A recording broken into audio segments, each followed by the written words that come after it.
Hello and welcome to this episode of Culture Matters by Engaging Leaders. I'm your host, Jeffrey Ong, and today's topic is driving diversity and inclusion. I'm delighted that our guest for today's episode is Chia Li Wei from Intel. Li Wei is the Greater Asia Region Diversity and Inclusion Lead and board member of the Intel Disability and Accessibility Network, IDAN. Welcome to the show, Li Wei. Thank you. Diversity and inclusion. These two words are among the most important topics in today's culture. What does driving diversity and inclusion mean to Li Wei? It's like when you're rowing a boat with two oars, you gotta have diversity and inclusion at the same time. Because if you row with one, guess what happened? You're going in circle. We may start with diversity because you need to identify the gap. You need to build the inclusion as a culture to sustain the gap that you're trying to close. So one example would be if you say, okay, I set a goal, diversity goal of hiring 40% women. But if you keep bringing the women in, but you don't have an inclusion culture to sustain, to keep them back, to stay, retain them, you get into the revolving door situation where people keep coming in and going out, right? And there's no end to it. You may get 40%, that 40% is a fast turning rate, and it's not going to help to contribute to your company's growth actually. If your talent do not stay with you long enough, if they come and go, it's not helping your company. It's just drain you in terms of your time and your money in trying to hiring and losing people. Bearing in mind, D&I is different at each company. Some companies host D&I within a program or committee, while others have designated D&I roles, while some other companies house D&I under human resources or people operations. Let's find out from Li Wei how she got into the space of D&I advocacy.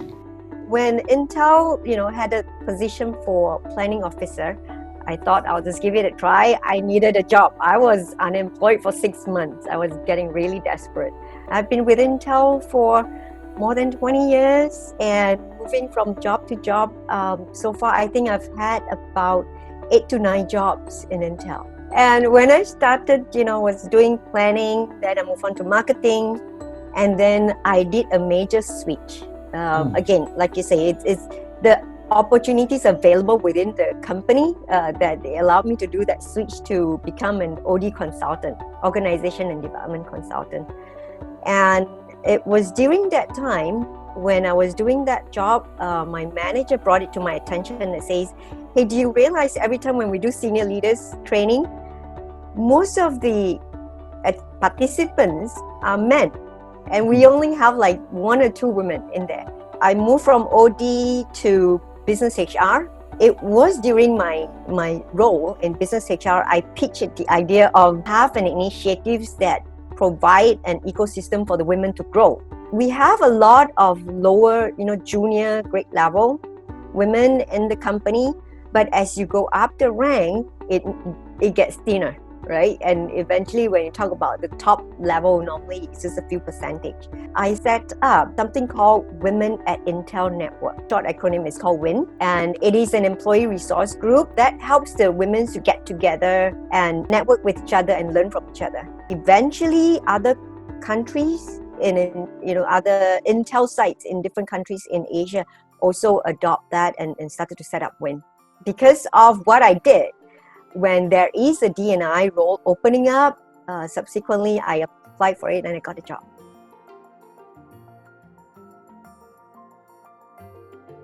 Tell us about IDAN and what's happening with your program. Now, IDAN, it's one of the ERG in Intel.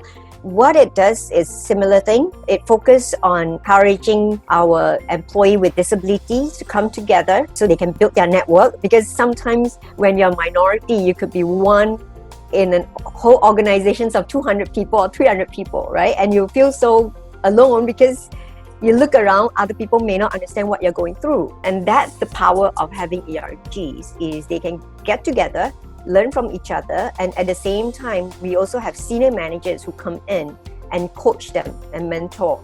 So mentor them to grow their career within Intel. The concept is the same as WIN. The activities is similar. You have forums, you have talks, and at the same time, we also, because it's disability, one of the things that we need to be more mindful is about creating awareness among the managers. So we also talk about, do we need to have talks for managers to come in, talk about how do you handle employees with disabilities, what may be their needs, or what are the things that you may be overdoing it because of your own unconscious bias. Right. One example that I recently learned myself was, when we talk about, let's say, somebody who's blind, yeah? Now, in your mind, if you see somebody walking with walking sticks, you would imagine another person helping them. Now, the case is, if somebody is blind and they have a walking stick, they don't need any help. They can walk by themselves. The stick is what they need, not additional person next to them, right? So to me, these are simple things that is a bias in, most of us who have able body, we would imagine that, if they are blind, they will need help. But the fact is, they may not. So always ask before you go and help them. That's good advice, because as you said, we do have very often it's an unconscious bias, right? We feel like we're going to do the right thing and we want to be inclusive or helpful, and actually it may be counterproductive or detrimental because that person is actually fine. It is something that, as you said, you may need to train the management or other staff or employees to actually, because again, D&I isn't just about the individuals who are, being included, etc. It's about making sure everyone is welcoming them and working together with them, right? Yep.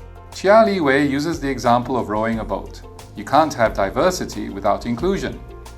More importantly, Li Wei points out that inclusion needs to be built as a culture. And when these behaviors are put into action in an environment that supports intentional choices, real change becomes possible. Join us for part 2 as we unpack more insights with Li Wei around engaging leadership in driving diversity and inclusion.